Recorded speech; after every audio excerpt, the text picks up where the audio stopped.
এটা এমন একটা লোভের শেয়ার যার হিস্টোরিক্যাল হাই হচ্ছে 716 টাকা, আর হিস্টোরিক্যাল লো হচ্ছে 93 টাকা, আর বর্তমানে মার্কেট ভ্যালু 135 টাকা। ইভেন মার্কেট যখন অনেক খারাপ ছিল তখনও কিন্তু এই শেয়ার তার প্রাইস কিন্তু এই লেভেলে ধরে রাখছিল। যাই হোক, কিন্তু সমস্যা হচ্ছে এখন যখন মার্কেট ভালো হয়েছে তখনও কিন্তু এই শেয়ারে কিন্তু কোনো মুভমেন্ট দেখা যাচ্ছে না, এবং একই লেভেলে কিন্তু মার্কেট প্রাইসটা ধরে আছে। আসলে গত এক মাস ধরে মার্কেট যখন বাইরের দিকে মুভ করতেছে, কম বেশি সব শেয়ারের দাম 10 থেকে 30% মতো বাড়ছে, এবং কিছু কিছু তো ফার্মা সেক্টরের শেয়ার ডাবলও হয়ে গেছে। কিন্তু আমার কথা হলো, কোম্পানি যদি আসলে কোয়ালিটি খারাপ হয় তাহলে কিন্তু শেয়ারের প্রাইস 135 টাকা ধরে রাখা সম্ভব না। কিন্তু কথা হলো, মার্কেট কিন্তু এত বুলিশ মুভ দিলেও কিন্তু এই শেয়ারটা কোনো মুভই দেয় না। তো এই জন্য আমরা আজকে এটার আসলে ইনসাইড আউটসাইড সব দেখব। এই শেয়ারে আসলে নেক্সট কোনো প্রবাবিলিটি আছে কি না সেটা অ্যাসেস করার চেষ্টা করব। আশা করি ততক্ষণ সাথে থাকবেন। তো আমরা যেটা বলতেছিলাম, আমরা এটার হাই হলো এটা 716 আর 93 টাকার লো। এখন মার্কেট আছে হলো এই যে যেখানে রেড সার্কেল করা আছে এই জোনে, অর্থাৎ এইখানে আছে মার্কেট। এখন আমরা এত বড় চার্ট, এই যে 716 টাকা থেকে 93 টাকা, এত বড় চার্ট এখানে আসলে দেখানো সম্ভব হচ্ছে না। সেই জন্য আমরা একটু করে নিচ্ছি, আমরা ফোকাস এরিয়া যেটা রেড সার্কেল করা আছে এটাকে একটু জুম করে নিচ্ছি, এটাকে সরাই দিচ্ছি, আমরা ওইটাকে নিয়ে নিচ্ছি। তো আমরা কি করলাম, আমরা আমাদের অর্থাৎ ফ্লোর প্রাইস ভাঙার পরে যে অংশটা আছে ওইটাই নিলাম আলোচনার সুবিধার্থে। আমি যদি এই অংশটা দেখি চার্টের, এই অংশটা এখানে দেখেন সেল আসছে, কিন্তু প্রত্যেকটা ক্যান্ডেলে কিন্তু বায়ার ছিল।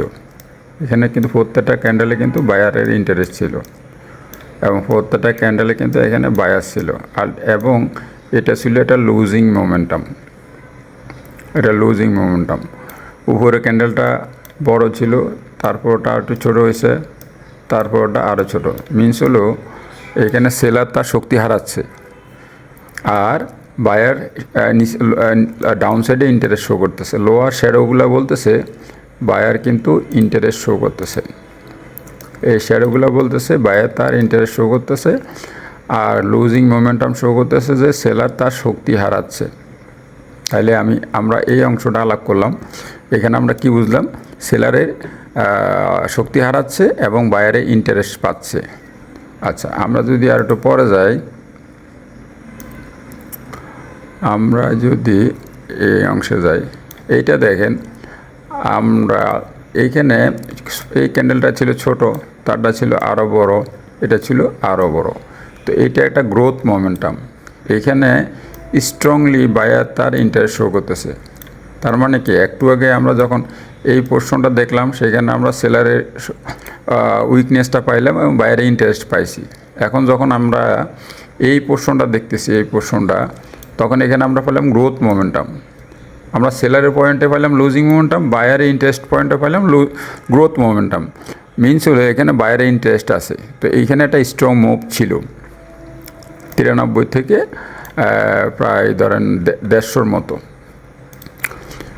এখন আমরা তারপরে দেখি, আমরা যদি এই অংশটা দেখি, টোটালি এই অংশটা, অর্থাৎ এই অংশটা যদি আমরা জুম করে দেখি, দেখেন প্রাইস কিন্তু একটা ক্লোজ হয়ে গেছে। অর্থাৎ সেলারের পয়েন্ট অফ ইন্টারেস্ট, বায়ারের পয়েন্ট অফ ইন্টারেস্ট একেবারে কাছাকাছি চলে আসছে। এইখানে উঠলে সেলার অ্যাক্টিভ হয়ে সেল দেয়, আবার এইদিকে আসলে বায়ার অ্যাক্টিভ হয়ে যায় বাই দেয়। তার মানে কি, এটাকে এমন জায়গায় আটকানো হয়েছে, এই জায়গায় এমন ক্লোজ করেও ফেলছে বায়ার সেলার ইন্টারেস্ট। এখন দেখার বিষয় হলো যে নেক্সট ড্রাইভটা কোন দিকে দিবে, অর্থাৎ এখানে বায়ার ফেল করবে না সেলার ফেল করবে। তো এইটাই আমরা আজকে অ্যানালাইসিসে বোঝার চেষ্টা করব। বেসিক্যালি আমরা যদি দেখি দেখেন এইখানে কিন্তু একটা গ্রোথ মোমেন্টাম পাইলাম এই অংশে। ওকে, তাহলে এখানে এখানে আমার আমার বাইয়ের দিকে ইন্ডিকেশান দিচ্ছে। তারপরে আমি এই অংশে পাইলাম লুজিং মোমেন্টাম, অর্থাৎ সেলার উইক হচ্ছে, এইখানেও বাইয়ের দিকে ইন্ডিকেশান দিচ্ছে। এখন আমার শুধু বাকি আছে এই জায়গাটা, যেটা সাইডওয়েজে মুভ করতেছে। এখন এদিকে আসলে সেলার অ্যাক্টিভ হয়, এদিকে আসলে বায়ার অ্যাক্টিভ হয়। এটা তো টেকনিক্যালি এটা কিন্তু একেবারে ক্লোজ হয়ে গেছে। এখন এই শেয়ারটা একটা মুভমেন্ট আসবে, এবং সেটা সেলের দিকে হোক আর বায়ের দিকে হোক। এখন তাহলে এটা সেলের দিকে যাবে না বায়ের দিকে যাবে, আমরা এখন সেটাই আলোচনা করব। এখন দেখেন মার্কেট যখন অনেক খারাপ ছিল ওই সময়ও কিন্তু এই শেয়ারটা কিন্তু প্রাইস এই লেভেলে ধরে রাখছে। এটা কিন্তু লো পের শেয়ার, এবং ফান্ডামেন্টাল গ্রাউন্ডও ভালো। তো ইন দ্যাট কেস যখন খারাপ মার্কেট অনেক খারাপ ছিল, মার্কেটে কোনো মানি ফ্লো ছিল না, বাইরে ইন্টারেস্ট ছিল না, অনেক আনসার্টেন ছিল, যুদ্ধ ছিল, দেশের পরিস্থিতি খারাপ ছিল, তখনও প্রাইস এই লেভেলের নিচে আসে নাই। এখন প্রাইস এটা এই লেভেলে চলে আসবে এটা আমার মনে হয় না। আর আমরা যদি বায়াস দেখি, কিন্তু বায়াস কিন্তু দেখেন এটা কিন্তু ড্রাইভার হিসেবে আমরা ইউজ করতে পারি। এটা গ্রোথ মোমেন্টাম, গ্রোথ মোমেন্টাম পরে কারেকশান আসছে, কারেকশানে লুজিং মোমেন্টাম পাইছি, এবং বর্তমানে এটা সাইডওয়েজ আছে। আই হোপ এখানে আমরা একটা মুভ পাবো। তো এইটা মুভটাকে আরেকটু ভেঙে যদি দেখি আমরা যদি এটাকে দেখেন ভেঙে দেখি, এই যে আমরা টোটাল অংশটাকে যদি একটু ভেঙে দেখি, এই টোটাল অংশটাকে যদি আমরা ব্লেন্ডিং করি তাহলে কি আসে, এখন আমরা এটাই দেখব। দেখেন আমরা যদি এই অংশটাকে সরাই দিয়ে এটা দিই, একটা স্পিনিং দিই, এটা ভুল হবে? মোটেই হবে না। আপনি এটাকে ভেঙে দেখেন, এটাকে ভেঙে দেখলে কিন্তু এরকম একটা স্পিনিংয়ে আসবে, এরকম একটা স্পিনিং আসবে। তাহলে আমরা এই অংশ ভেঙে পাইলাম কি, একটা স্পিনিং পাইলাম। তারপরে আমরা এই অংশটাকে ভাঙবো। এই অংশটা ভাঙলে আমরা কি পাবো? আমরা যদি আমরা এইখানে আমরা ইনভার্টেড হ্যামার পাইলাম। তার মানে কি, আমরা এই দুইটা স্পিনিংয়ে কিন্তু আমরা নিউট্রাল কন্ডিশন পেলাম। আর এইটাতে আমরা কি পেলাম? আমরা এটা তো এখানে যেটা বলতেছিলাম, এখানে একটা ইনভার্টেড হ্যামার হয়েছে লাস্টে। এই ইনভার্টেড হ্যামার কিন্তু বলতেছে একটু ডাউনে আসবে, কিন্তু আবার আমি যদি এই তিনটাকে ব্লেন্ডিং করি, এখানে কিন্তু একটা হ্যামারই হবে, একটা স্পিনিং হবে, যেটা দেখতে এরকম দেখাবে। অর্থাৎ বায়ার এবং সেলারের ইন্টারেস্ট একটা ক্লোজ এরিয়ার মধ্যে। এখন আমি সেই ক্ষেত্রে আমি যদি যেহেতু এটা আমার ড্রাইভার, এটা হলো গ্রোথ মোমেন্টাম, আর কারেকশনের সময় পাইলাম আমি কি পাইছিলাম? লুজিং মোমেন্টাম পাইছিলাম এইটুকুতে।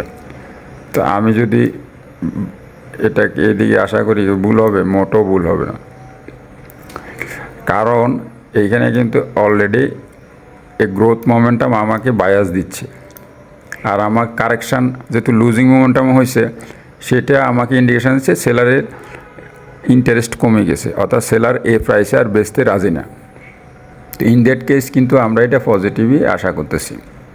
আই হোপ এটা আন্ডারস্ট্যান্ডিংয়ের জন্য কাজে লাগবে। এটা কোনো বাই সেল ইনস্ট্রাকশন না, এটা বেসিক্যালি আমরা নলেজ শেয়ারিংয়ের জন্য, এডুকেশনাল পারপাস। অনেকে আমাকে নক করতেছে ট্রেনিংয়ের জন্য, বাট আমি আসলে যারা আসলে শিখতে চাচ্ছেন আমার ভিডিওগুলো ফলো করেন, আর আমি যখন সময় পাবো আমি আপনাদেরকে জানাবো।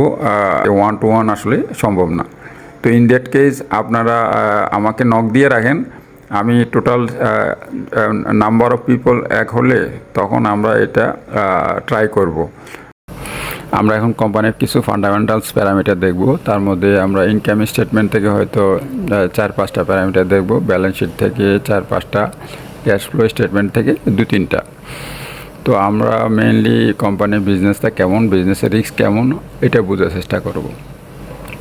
তো আমরা যদি ইনকাম স্টেটমেন্টে যদি যাই, তাহলে রেভিনিউ গ্রোথ আছে 32%-এর মতো, এবং মার্জিন আছে 23% মতো গ্রস মার্জিন, নেট মার্জিন 1.4%। তো এইটা আমাদের এইখানে আমার কাছে মনে হচ্ছে যে বিজনেসটা চ্যালেঞ্জ ফেস করতেছে। এটা নেট মার্জিন অ্যাটলিস্ট 2 ডিজিট হওয়া, মিনিমাম 2 ডিজিট হলে আমরা ভালো মনে করি। যেহেতু এটা লো পে শেয়ার, সেই ক্ষেত্রে আমরা আসলে সেটা কি বলবো, আমরা ট্রেডিংয়ের জন্য শেয়ারটাকে নির্বাচন করতে পারি, বাট এটা ইনভেস্টমেন্টের জন্য আমি সাজেস্ট করব না। তারপর অপারেটিং মার্জিন আছে 20.9 এবং ইপিএস আছে 0.94। এটা ছিল। তো আমরা এখানে যেটা পাচ্ছি নেট মার্জিনটা, অর্থাৎ কোম্পানির প্রফিটটা, বটম লাইন প্রফিট খুবই কম। আর যদি আমরা ব্যালেন্স শিটে যাই, ব্যালেন্স শিটে আমরা টোটাল অ্যাসেট থেকে টোটাল লাইবিলিটিস আমরা কম পাচ্ছি, এটা ঠিক আছে, কম্পারেটিভলি ঠিক আছে। আর এইটার মধ্যে মেইন কনসার্ন হলো আমার ডেট টু ইকুইটি রেশিও 1.5, যেটা আমরা নর্মালি 0.5 পর্যন্ত আমরা ভালো মনে করি। কোম্পানি এক্সপানশনের জন্য লোন দরকার আছে, বাট লোনটা এটা এরকম হয়েছে 1.5, এটা 3x বেশি। তো এটা খারাপ, আমি পজিটিভলি নিচ্ছি না ব্যাপারটাকে। আর রিটার্ন আর্নিং ওটা ভালো আছে, ঠিক আছে, এবং প্রাইস টু বুক ভ্যালু 2.2, যেটা আসলে লো পেড শেয়ারের জন্য এটা কোনো ব্যাপার না। কারণ বুক ভ্যালু থেকে 2 গুণ, 3 গুণ, 5 গুণ, 10 গুণও কিন্তু এই মার্কেটে শেয়ারের দাম বেশি আছে। তো লো ক্যাপের জন্য এটা কোনো ব্যাপার না। এইখানে হলো দুইটা জিনিস, একটা হলো ডেট টু ইকুইটি রেশিও, কোম্পানির লোন বেশি, আর এখানে বটম লাইন মার্জিন খুবই কম, প্রফিট মার্জিন খুবই কম। তাহলে ইনকাম স্টেটমেন্টে আমরা একটা দেখলাম, ব্যালেন্স শিটে একটা রিস্ক দেখলাম। আর যদি ক্যাশ ফ্লো স্টেটমেন্ট দেখি, এখানে কোম্পানির রিটেন আর্নিং আছে 32%-এর মতো, আর ফ্রি ক্যাশ ফ্লো আছে 317, যেটাও ইন মিলিয়ন। এটা net operating profit after tax আছে 136-এর মতো, এবং ক্যাশ পার শেয়ার আছে 12.5, এবং ফ্রি ক্যাশ ফ্লো পার শেয়ার আছে 21.4। তো ফ্রি ক্যাশ ফ্লো স্টেটমেন্টে আমরা যা দেখতে পাচ্ছি মোটামুটি ঠিক আছে। ব্যালেন্স শিটে শুধু আমরা লোন বেশি দেখতে পাচ্ছি। আর একটা হলো প্রাইস টু বুক ভ্যালু, যেটা হলো 2.2x বেশি, বুক ভ্যালুর তুলনায় 2x বেশি। যেহেতু এটা লো ক্যাপ, আমরা এটাকে ওকে ধরতেছি, কিন্তু লোন বেশি, এটা আমরা একটু রিস্ক মনে করতেছি। এবং এখানে বিজনেস প্রফিটেবিলিটি পয়েন্টে, অর্থাৎ ইনকাম স্টেটমেন্টে, আমরা এখানে নেট মার্জিনটা খুবই কম পাচ্ছি। অ্যাটলিস্ট 2 ডিজিট না হলে আমরা বিজনেসটাকে কিন্তু এখানে আপনার ইনভেস্টমেন্টের উপযোগী মনে করি না। যেহেতু এটা লো ক্যাপ শেয়ার, এখানে আমরা ট্রেডিংয়ের জন্য শেয়ারটাকে সিলেকশন করলাম, কিন্তু ইনভেস্টমেন্টের জন্য না। তো এই ছিল আজকের আপডেট। এটা শুধু এডুকেশনাল পারপাস শেয়ার করা হলো, এটা কোনো শেয়ার বাই সেলের জন্য কোনো অ্যাডভাইস করা হচ্ছে না কাউকে। আশা করি